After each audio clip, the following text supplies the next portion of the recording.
శివదత్ గారు చెప్పండి, జనసేన పవన్ కళ్యాణ్ ఎవరైతే ఉన్నారో అటు టీడీపీకి తెలంగాణ ఎలక్షన్లప్పుడు వాళ్ళతో పొత్తు పెట్టుకున్నారు, అంతకుముందే బీజేపీతో పొత్తులో ఉన్నారు. అయితే ఇప్పుడు ఈ మూడింటిని ఒకటి చేయటం వల్ల జనసేనకి వచ్చే ప్రయోజనం ఏముందంటారు? అంటే స్వలాభమా లేకపోతే వారికి సపోర్ట్ ఇవ్వాలనే ఉద్దేశమా, ఏదంటారు? ముందుగా మాస్టర్ కీ టీవీ ఛానల్ వారికి నా హృదయపూర్వక నమస్కారాలు. అయితే ప్యానెల్లో ఉన్న సభ్యులు మరి వైసీపీ వారికి అలాగే టీడీపీ వారికి కూడా నా ప్రత్యేక నమస్కారాలు తెలియజేస్తున్నాను. జనసేన పార్టీ పవన్ కళ్యాణ్ గారి సిద్ధాంతాలు, పవన్ కళ్యాణ్ గారి ఆలోచన విధానాలు రాష్ట్రంలో ప్రతి ఒక్కరు కూడా ఆకర్షితులవుతున్నారు. అయితే ఈ రాష్ట్రాన్ని వైసీపీ పార్టీ ఏదైతే పరిపాలన అభివృద్ధి చేస్తుందని మనం నమ్మామో ఆ నమ్మకాన్ని పోగొట్టుకుంది వైసీపీ పార్టీ. పోగొట్టుకోవడమే కాకుండా రాష్ట్రాన్ని అన్ని విధాలుగా కూడా మోసం చేస్తుంది. ఎలాంటి మోసం అంటే జాబ్ క్యాలెండర్ పేరు చెప్పి ప్రతి సంవత్సరం వదులుతానన్న జాబ్ క్యాలెండర్ మోసపోయాం. అలాగే మహిళలకి రక్షణ కోల్పోయాం.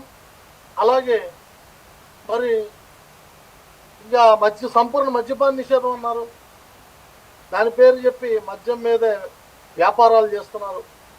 సో ఇలాగా అన్ని విధాలుగా మోసపోయాం. సరికదా రాష్ట్రానికి రాజధాని కూడా లేకుండా చేసిన పరిస్థితులు ఏర్పడ్డాయి. మన రాష్ట్ర రాజధాని గురించి ఆ పక్క రాష్ట్రాల వాళ్ళు ఏం మాట్లాడుకోవాలో తెలియని పరిస్థితుల్లోకి వెళ్తున్నారు. మరి ఇతర రాష్ట్రాల నుంచి వచ్చి పెట్టుబడులు పెట్టి వ్యాపారాలు చేసే వాళ్ళు కూడా ఓ భయాందోళనకి చెంది పారిపోయే పరిస్థితులు ఏర్పడ్డాయి.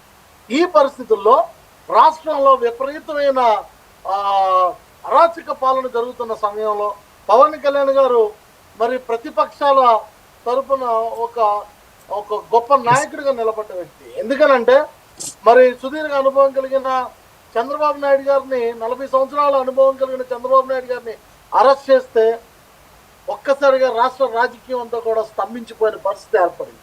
అలాంటి పరిస్థితుల్లో పవన్ కళ్యాణ్ గారు స్వలాభాలు చూసుకోకుండా, ఆయన పార్టీ యొక్క ఎదుగుదల కోసం ఆలోచించకుండా, లేకపోతే పదవుల కోసం ఆలోచించకుండా ఆయన ఒక్కటే నిర్ణయం తీసుకున్నారు. రాజకీయాల్లో స్వేచ్ఛ అవసరం, ప్రతిపక్ష పార్టీల యొక్క మనుగడ అవసరం. ఏదైతే ప్రతిపక్షాలు లేకుండా పూర్తిగా తొక్కేయాలన్న ఆలోచన ఉందో జగన్ రెడ్డి గారికి, అది తీవ్రంగా ఖండించి, ఎందుకంటే పవన్ కళ్యాణ్ గారు విశాఖపట్నం పర్యటన చేసినప్పుడు అక్కడ కూడా అరెస్ట్ చేయడానికి ప్రయత్నించిన వ్యక్తి జగన్మోహన్ రెడ్డి గారు. అలాగే చంద్రబాబు నాయుడు గారిని పూర్తిగా అరెస్ట్ చేశారు. ఈ పరిస్థితుల్లో జగన్ రెడ్డి గారు ఏమనుకున్నారంటే ఇక నా ఇష్టానుసారంగా సాగుతుంది, అడిగేవాడు మాట్లాడేవాడు ఎవడు ఉండడని ఆయన అనుకున్నారు. కానీ కాపాడడానికి, రాజకీయాలు నిలబడడానికి ఈ రాష్ట్రంలో ఒక నాయకుడు ఉన్నాడని చెప్పి గుర్తు చేస్తూ పవన్ కళ్యాణ్ గారు వచ్చి నిస్వార్థంగా ములాఖాత్ తీసుకొని జైల్లో చంద్రబాబు నాయుడు గారిని కలిసి తక్షణమే ఎన్నికల్లో జనసేన తెలుగుదేశం కలిసి పోటీ చేస్తున్నాయని చెప్పి తెలియపరిచారు. జనసేన పార్టీ ఒకే ఒక్క తీర్మానంతో ముందుకొచ్చాం. ఆయన ఎప్పుడో చెప్పారు, మరి వైసీపీ విముక్త ఆంధ్రప్రదేశ్, ఈ వైసీపీని ఓడించడం ముఖ్య లక్ష్యంగా పెట్టుకున్నాం. జనసేన తెలుగుదేశం కలయికలో పోటీ చేస్తున్నామని చెప్పి ఆయన తెలియపరిచినప్పుడు పెద్ద ఎత్తున రాష్ట్రం అంతా కూడా స్వాగతించిన సందర్భం. రాష్ట్ర నాయకులందరూ కూడా హర్షించారు. జనసేన పార్టీ నాయకత్వం అంతా కూడా ఆయన నిర్ణయాన్ని గౌరవించింది. ఈరోజు ఆయన ఏ నిర్ణయం తీసుకుంటే ఆ నిర్ణయానికి కట్టుబడి పనిచేయడం కోసం జనసేన పార్టీ శ్రేణులు రాష్ట్ర నలుమూలలో కూడా రెడీగా ఉన్నారు, సిద్ధంగా ఉన్నారు. అందుకే ఈ పొత్తు ఖచ్చితంగా రాజకీయ మార్పు తీసుకొస్తుంది. ఏదైతే రావణాసుడి పాలన నుంచి మనల్ని కాపాడుతుంది. ఒక శ్రీరాముడిలాగా మరి పవన్ కళ్యాణ్ గారు ఈ రాజకీయాలను కాపాడడానికి ఆంధ్ర రాష్ట్రంలో నిలబడ్డారని చెప్పి మేము గర్వంగా ఫీల్ అవుతున్నాం.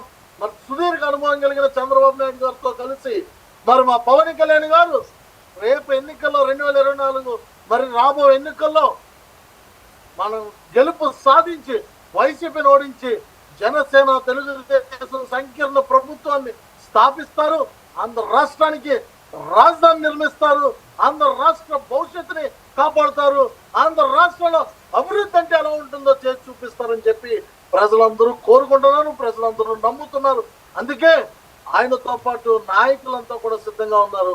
ఖచ్చితంగా మరి ఇదొక శుభ పరిమాణం. జనసేన, తెలుగుదేశం, బీజేపీ ఈ కలయిక రావాలని చెప్పి పవన్ కళ్యాణ్ గారు ఆనాడు ఇప్పటి సభలో, ఆవిర్భావ సభలో 2 సంవత్సరాల క్రితం చెప్పిన మాట, వ్యతిరేక ఓట్లు చీలనివ్వనని చెప్పిన మాట, ఈ రోజు ఆ రాజకీయ వ్యూహాన్ని ఆయన చక్రం తిప్పి చూపించిన సందర్భం ఉంది.